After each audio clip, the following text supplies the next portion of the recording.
Hola, ¿qué tal? Buenas noches, señoras y señores. El sector de la telefonía móvil, las operadoras de telefonía móvil lideran las quejas de los consumidores. ¿Han tenido ustedes alguna experiencia negativa en este sentido y no han sabido o no han podido reclamar sus derechos? Es muy probable que sí, es muy probable que sea así. Por eso esta semana en Cash vamos a tratar este asunto, el de la telefonía móvil, y hemos invitado al programa a Belén Rodríguez, que es la directora de comunicación de Consumur. Hola, Belén, buenas noches. Hola, buenas noches. Y a Juan Ignacio Pérez, que es responsable, jefe del Servicio de Arbitraje de Consumo y presidente de la Junta Arbitral de Consumo de la región de Murcia. Buenas noches, Juan Ignacio. Buenas noches, Pepe. Estamos ante un tema omnipresente en todas las conversaciones. Seguro que ustedes, como nosotros, alguna vez han participado de una de esas conversaciones, bien incluso porque han sido víctimas de algún problema, que si me han tenido sin servicio 24 horas por la portabilidad, que si es que no me han ofrecido el servicio que yo había contratado.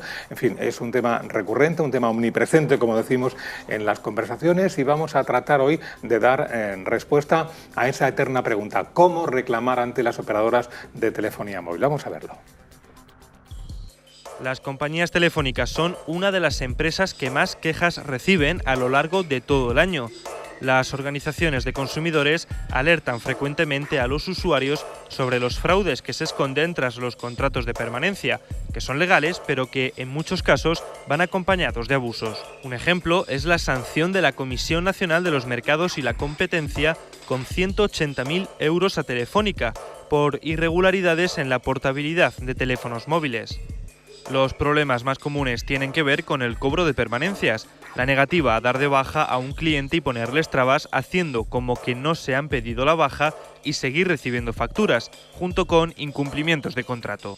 Unas circunstancias que hacen que los clientes acaben desesperados y se encuentren en muchas ocasiones indefensos para reclamar sus derechos. Estamos pues ante un tema que no es ajeno a ninguno de nosotros. Vamos a comenzar hablando con Belén Rodríguez de Consumur. Belén, ¿cuáles son las reclamaciones más frecuentes en materia de telefonía móvil que presentan los consumidores? Bueno, pues las reclamaciones más frecuentes suelen ser incumplimientos de contrato. Hay que destacar que es frecuente la contratación vía telefónica de estos servicios, ¿no?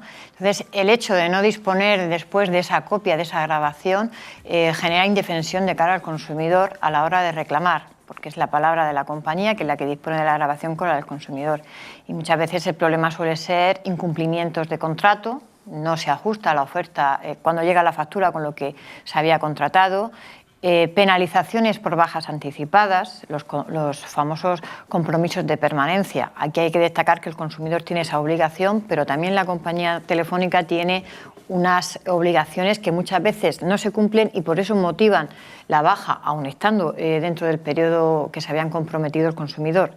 Problemas para darse de baja, las compañías no se pueden negar a dar de baja, pero sí que es verdad que cuando uno llama para dar de baja, los servicios de atención al cliente de las compañías son muy nefastos.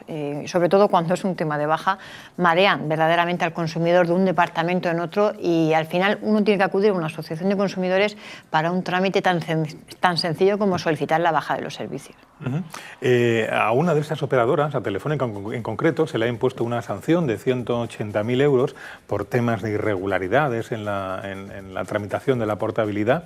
¿Crees que esta sanción se debería o se podría extender a otras operadoras o va a tener algún efecto ejemplarizante? Creemos que las sanciones son insuficientes.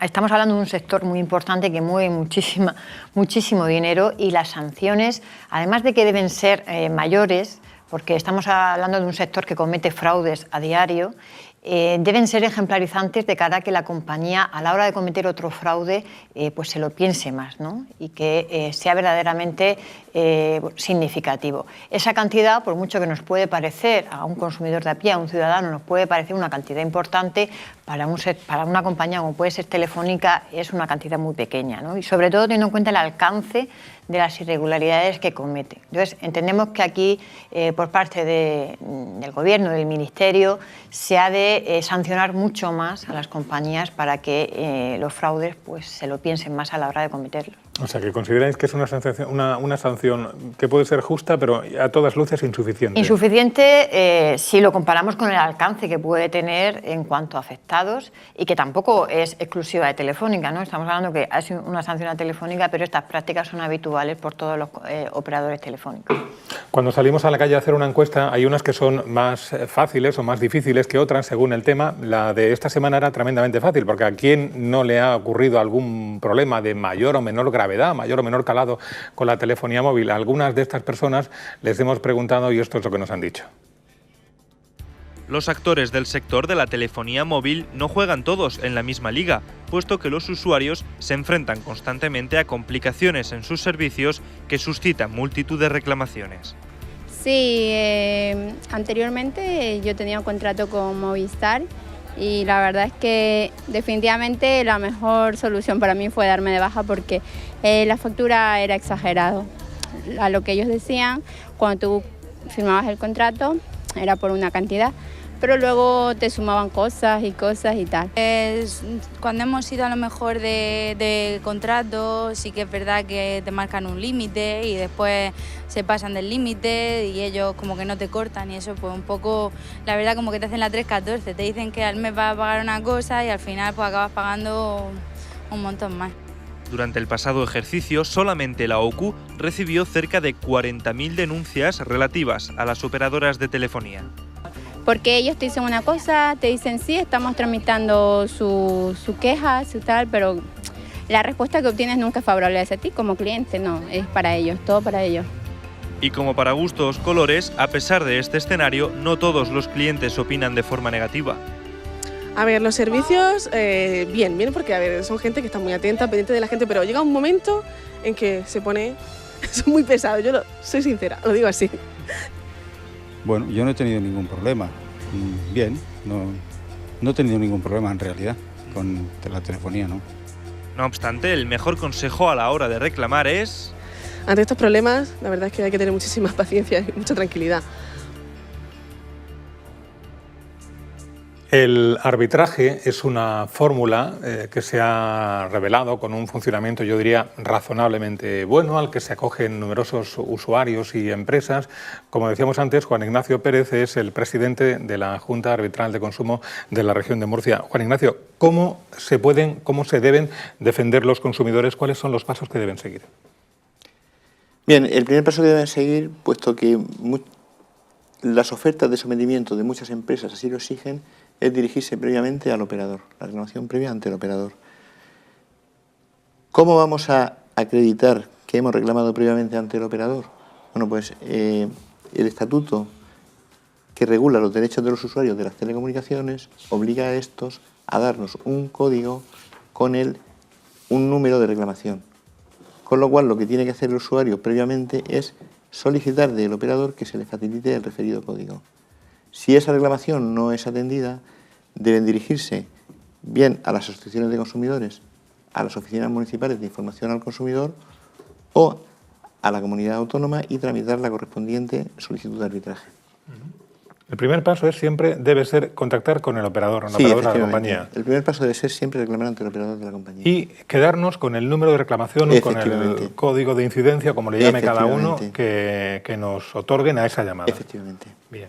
Y en función del resultado de si la operadora atiende o no nuestra petición, es ponernos en contacto con una oficina de consumidores o con Efectivamente, Consumo, ¿no? Con una oficina municipal de información al consumidor o directamente ante el servicio de arbitraje de la comunidad autónoma.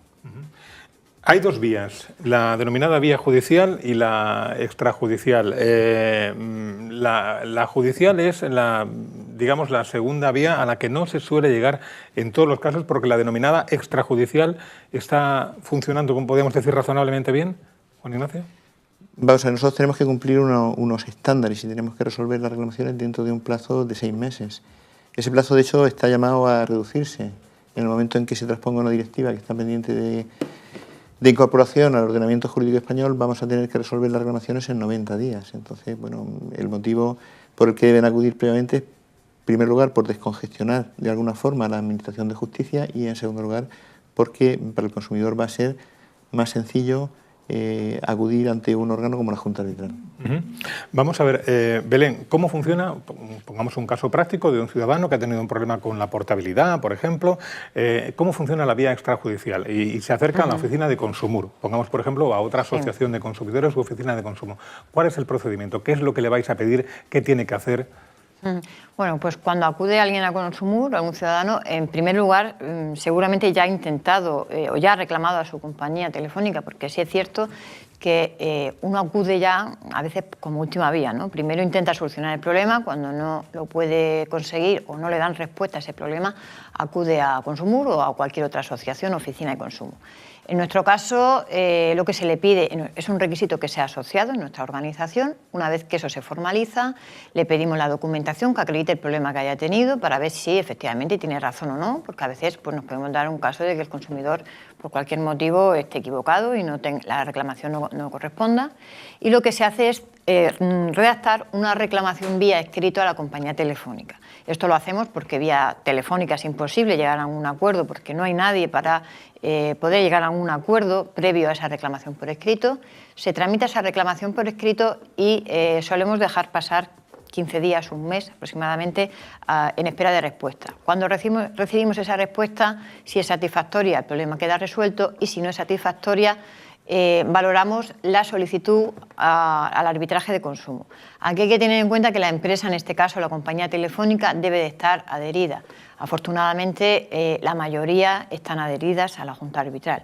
En el caso de estar adherida, lo que se hace es solicitar que esa reclamación sea atendida vía la Junta Arbitral de Consumo, se manda esa solicitud y luego ya es la Junta Arbitral de Consumo la que contacta con el reclamante para citarle a la audiencia correspondiente en el caso de que el proceso pues, prospere, ¿no? Esté toda la documentación y el proceso se pueda llevar a cabo a través de este sistema.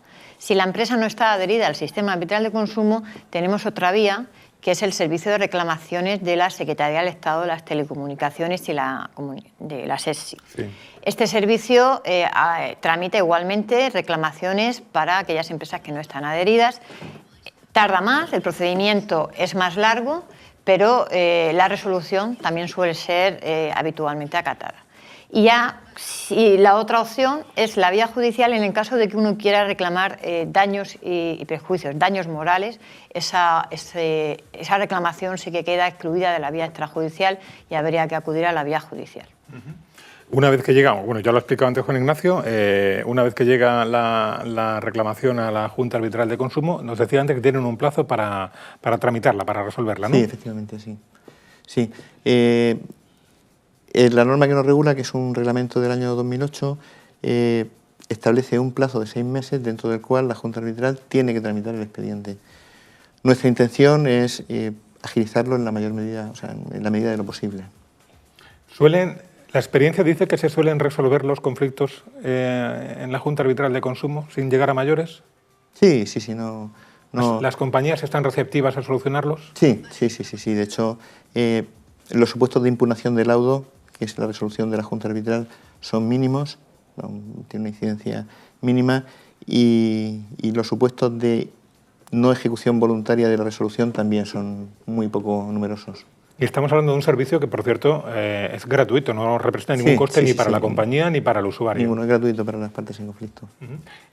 También a modo de curiosidad, ¿suele resolverse casi siempre en favor del consumidor o en ocasiones también es la compañía la que lleva la razón? Mira, te puedo decir que lo he estado consultando esta mañana y en el año 2015, para que os hagáis una idea, se tramitaron 1.744 solicitudes de arbitraje relativas al sector de la telefonía. 1.744. 1.744, sobre un total de 2.924. Es decir, un 58% de las solicitudes de arbitraje tramitadas por la Junta Arbitral de la Comunidad Autónoma fueron del sector de la telefonía. De esas 1.744 reclamaciones, podemos decir que en torno al 43% se resolvieron a favor del consumidor en su globalidad. Se estimaron parcialmente un 18% y se llegó a un acuerdo entre las partes en un 7%. O sea que el consumidor las resoluciones vienen siendo favorables al consumidor en torno al 70%.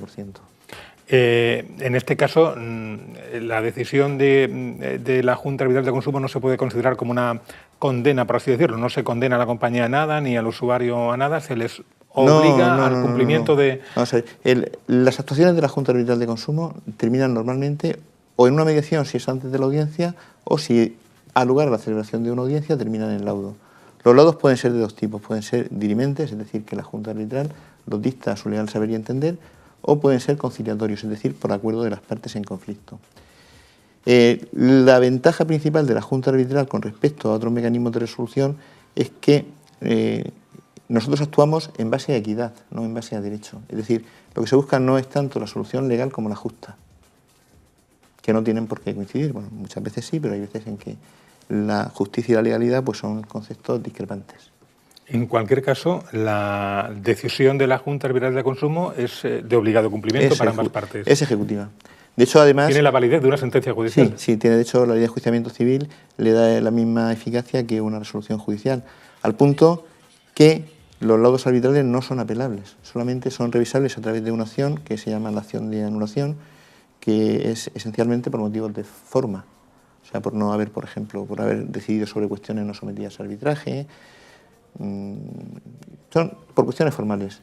Los tribunales de justicia, en principio, no pueden revisar el fondo de la cuestión. ¿Y qué pasa cuando se llega a la vía judicial? Cuando esta otra vía extrajudicial no resulta satisfactoria para los intereses de las partes y se decide dar el paso y llegar a la vía judicial. ¿Qué ocurre? ¿Cómo se desarrolla?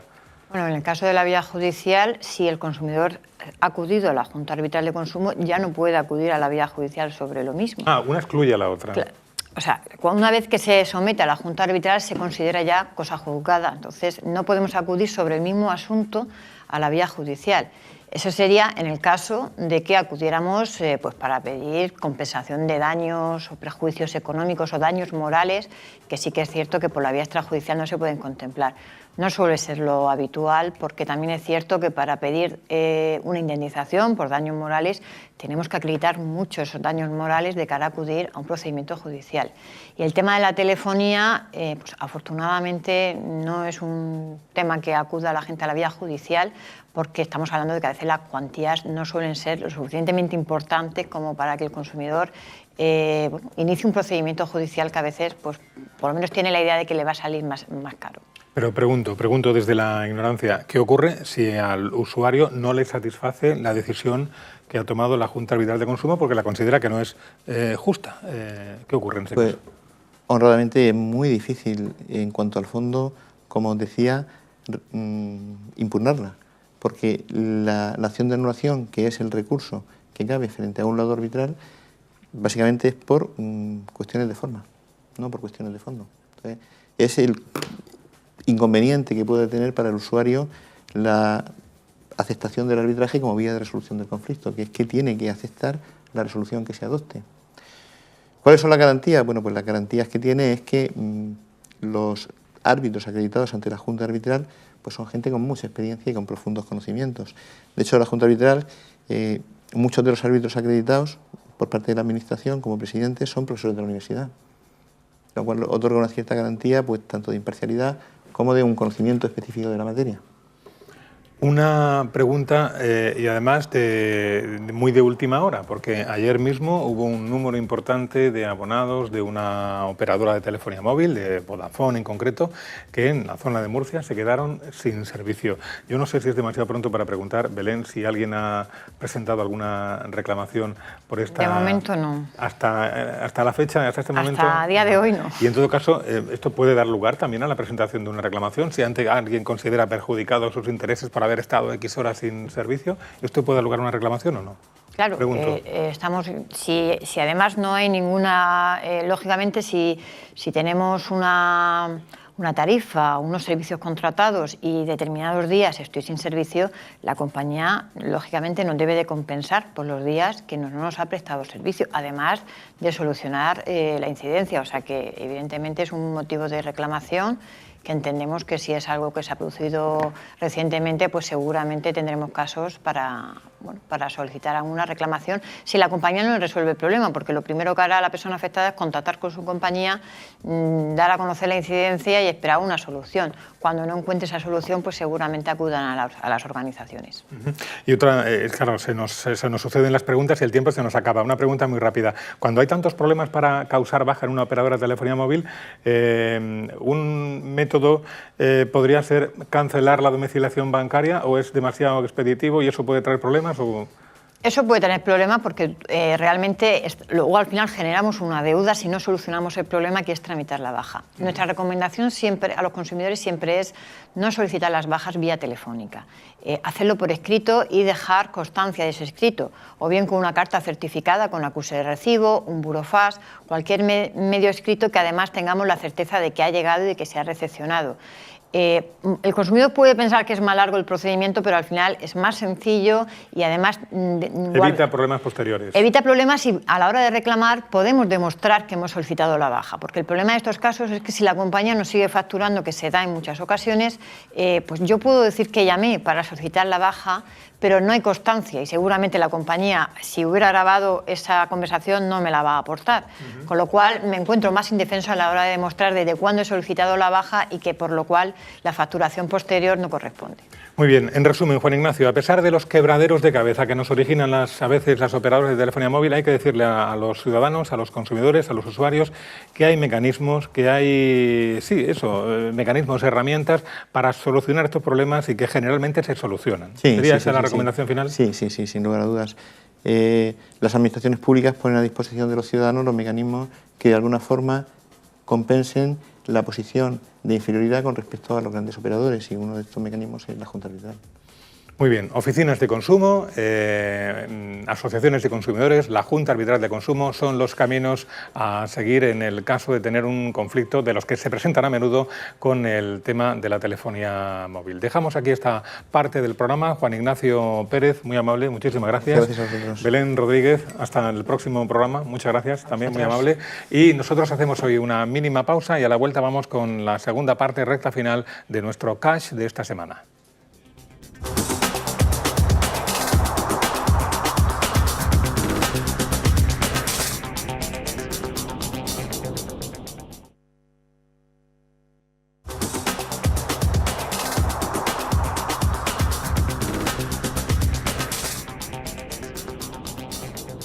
Y tras la publicidad se incorpora a este plató la directora de este programa, nuestra compañera Ángela Belmar. Hola Ángela, buenas noches. Buenas noches, Pepe. La semana pasada terminamos con el móvil en la mano porque estábamos hablando de Bizum y hoy el tema estrella de nuestro programa ha sido también la telefonía móvil. Hay más noticias con el sector de las nuevas tecnologías que vamos a incorporar ahora, ¿no? Sí, efectivamente, Pepe. Vamos a ver en las siguientes imágenes cuáles son los productos que más compramos los españoles por Internet.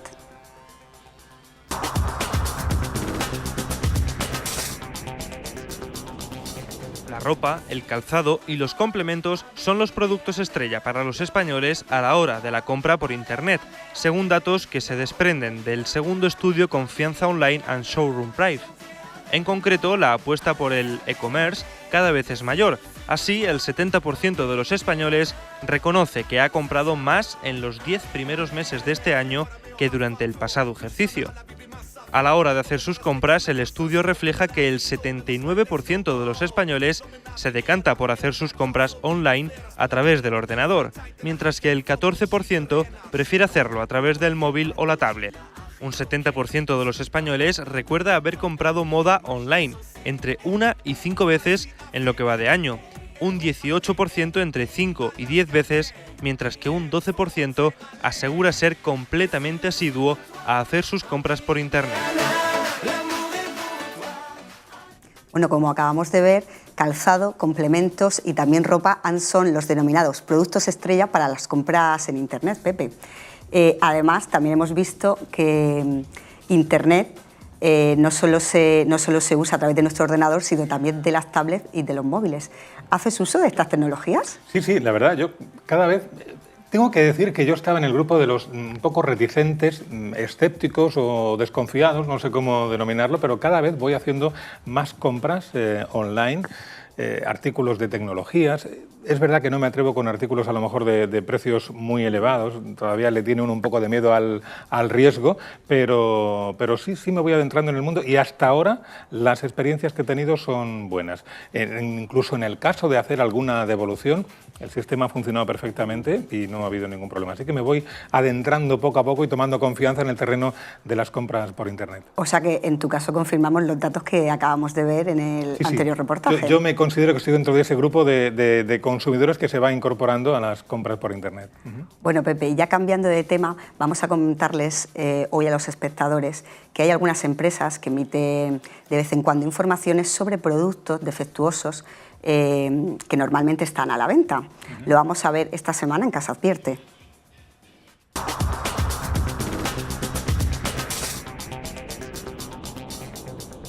Hoy queremos advertirles de que IKEA, la firma sueca instalada también aquí en la región de Murcia, ha emitido una alerta acerca en concreto de un sistema de anclaje denominado el Barley por peligro de desprendimiento.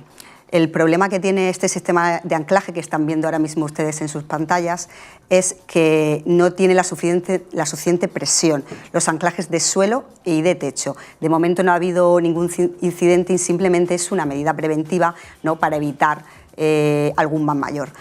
Ustedes pueden acudir tranquilamente a IKEA sin necesidad de llevar el ticket de compra y les será devuelto el importe. Bueno, lo ideal es que no pasaran ese tipo de incidencias, pero bueno, en ese caso lo bueno, lo importante, lo interesante es que la compañía, IKEA en este caso, tome conciencia, informe a los consumidores de esa deficiencia que presenta el producto y se preste a resolver la incidencia lo antes posible, ¿no? Sí, efectivamente. De ahí que nos hagamos eco aquí en CAS de ese tipo de advertencias. Y cambiando de tema, vamos a volver, Pepe, al tema de la tecnología. ¿Sabes cuáles son los españoles que más usan el teléfono móvil? Pues no he tenido la curiosidad de mirar la estadística, pero para eso tenemos nuestro Top Cash, ¿no? Efectivamente. Vamos con nuestro Top Cash.